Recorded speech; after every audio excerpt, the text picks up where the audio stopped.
Buster Olney, the great reporter and senior writer for the Mothership. Sunday Night Baseball. Sunday Night Baseball, Astros, Angels. Coverage starts at 7 Eastern on the Mothership. Let me start there with Shohei Ohtani. It feels like it's the only story in baseball. How big is the coverage going to get with Shohei Ohtani over the next 2 weeks, Buster?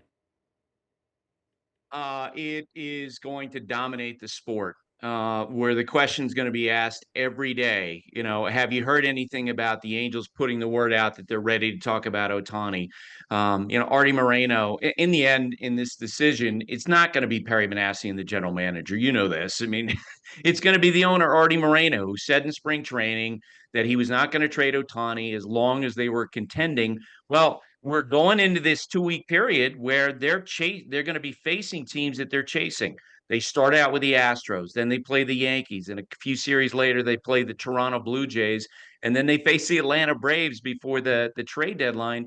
And at some point in those last 72 to 96 hours, we probably might hear from Artie Moreno about whether or not he's going to trade Ohtani. And if he is traded, you talk about a frenzy. Idiots like me are going to be talking about this 24 hours a day. Let's look at the possibilities here because we do. I know there's a lot of speculation. There's probably wishful reporting for people in the media. But if you were saying how many viable candidates could trade for Shohei Ohtani? Not as many as people think, right? He's making $30 million this season, which means that to take him on for the last 2 months, you're taking on $10 million and you're giving up a boatload of prospects, young major league ready players. And they're just not a lot of teams who necessarily would entertain that. For example, the Dodgers have made some of the biggest moves at the trade deadline over the last 6-7 years. Manny Machado, for example. What I'm hearing from general managers is they don't know if the Dodgers this year would do that type of move. I think the Yankees absolutely would be all in, which makes sense to me because you've got Aaron Judge and Garrett Cole and Giancarlo Stanton essentially being middle-aged in their major league careers. This is their opportunity to win. The Texas Rangers are competitively relevant for the first time in a decade. They're a team that might be in, and maybe a wild card would be the Tampa Bay Rays. Their front office is not typically a team that would spend the kind of money and resource package. But on the other hand, they had such a great first half before hemorrhaging ground toward the back end leading to the All-Star break. And maybe they would be uniquely aggressive. Well, like when Freddie Freeman was a free agent, they finished second in that bidding behind the Dodgers. Wow. So I think those are three teams to watch. There might be one or two others, but not nearly as many as what people think. I thought the Giants, just because of the location, they were all in on Judge and Carlos Correa. Could the Giants be a wild card in this? Yes, but I would say, again, this scouting report is provided by general managers around the sport. Farhan Zaidi runs their baseball operations department. This is not the type of move that he would typically make, where, again, the combinations of dollars, which they have a ton of, because they didn't sign Judge, they didn't sign Correa, and the prospects that's going to be required. And, I think Farhan, in a clear-eyed moment, he'd probably ask himself the question, are we close to being a championship caliber team? And I think the honest answer at this moment would be no. Have the Angels made an offer?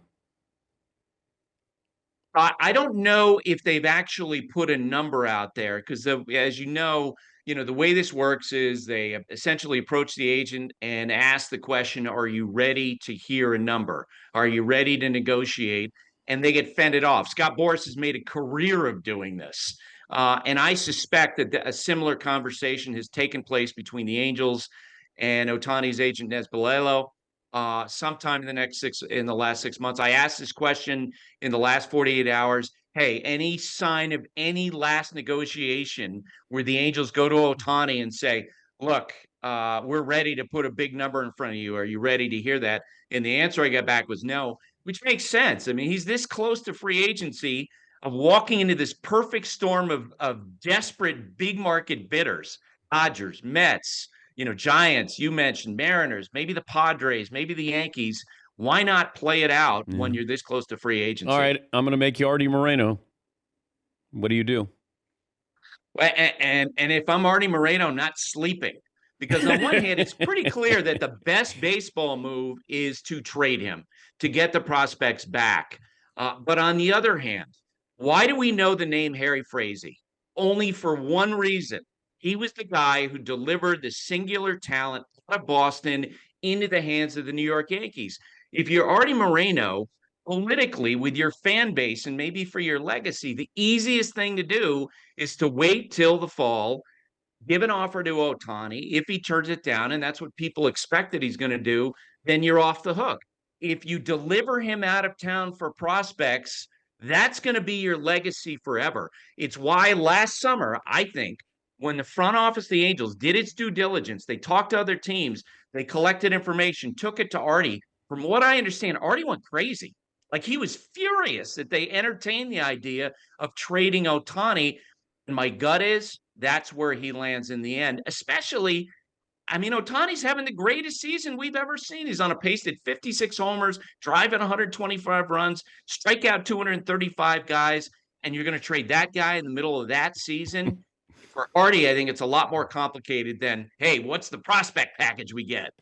We're talking to Buster Olney, ESPN Sunday Night Baseball reporter, senior writer. Coming up Sunday night, it'll be the Astros and the Angels. How long have you been at ESPN? 20 years, just past my anniversary just in June. And you were a baseball reporter, baseball writer, and then you made the transition. How difficult was the transition to go from print to being on TV? Extremely difficult. And I get asked the question all the time when I speak in front of journalism students, and your name always comes up because I tell the story about the first time I did a hit on SportsCenter with you. It was the first time I'd ever met you. And of course, I had a lot of nervousness. My heart rate was like 200.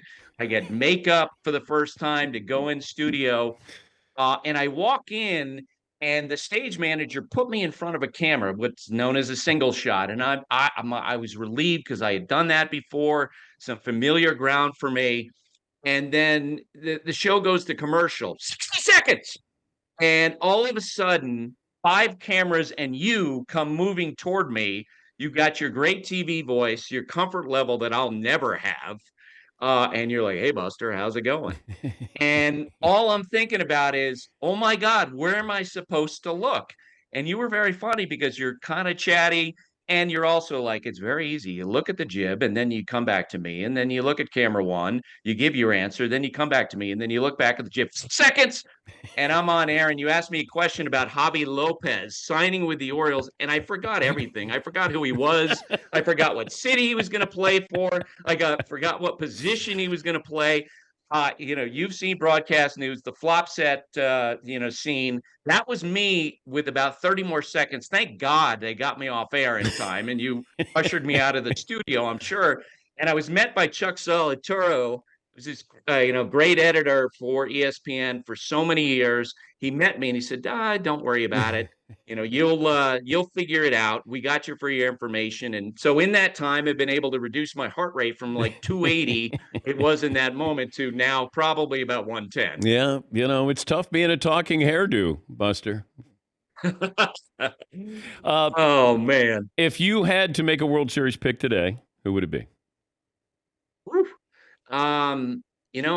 I say the most dangerous team in baseball right now would be the Philadelphia Phillies, which is really odd because, the Braves have been playing out of their minds. They've actually gained games in the standings over the Phillies the last month. But since June 3rd, the Phillies are 23-9. They have a 2.96 ERA. Their pitching has come together dramatically. They have an ERA more than half a run better than any other team. And Dave Dombrowski, head of baseball ops, if they have holes before the deadline, they're going to fill them. They haven't seen the best out of Trey Turner. Bryce Harper hasn't hit for power yet. He will eventually. That's why I think the Braves, head of baseball ops, Alex Anthopoulos, he needs to fix that pitching staff and plug holes. They're okay. They haven't got Max Fried back yet, but at some point when they do, he's got to identify pitching, because I think the Phillies are a really dangerous team in the postseason with the front of their rotation. What about the American League? Boy, I would have told you a month ago that it would be the Tampa Bay Rays. I'm kind of conflicted now. I do feel like that if the Yankees make a big move, as much as they're struggling now, if they get Judge back, this is their best postseason pitching staff that I think they may have put together in the last 5 or 6 years, because that bullpen is totally dominant. Rodon is back. You got Garrett Cole. Let's play it out. Let's say they do give up the players to get Ohtani. That would be the team to beat in the American League. And but is there added pressure on Judge then to come back? Yeah, I think there is, but I also believe that the way the Yankees culturally with their players, they always play the long game. Teams will often try to rush players back from injuries. The Yankees always consider to be October part of their season. So I think they're going to slow play it. They'll follow his body because let's face it, given the calendar, if he has one setback, Dan, that's it. Yeah. He's done for the year. Buster, great to talk to you as always. Thanks for joining us. Thanks, Dan. Always fun to talk with you. Buster Olney, ESPN Sunday Night Baseball, and he's part of the festivities this Sunday night. It'll be the Astros and the Angels.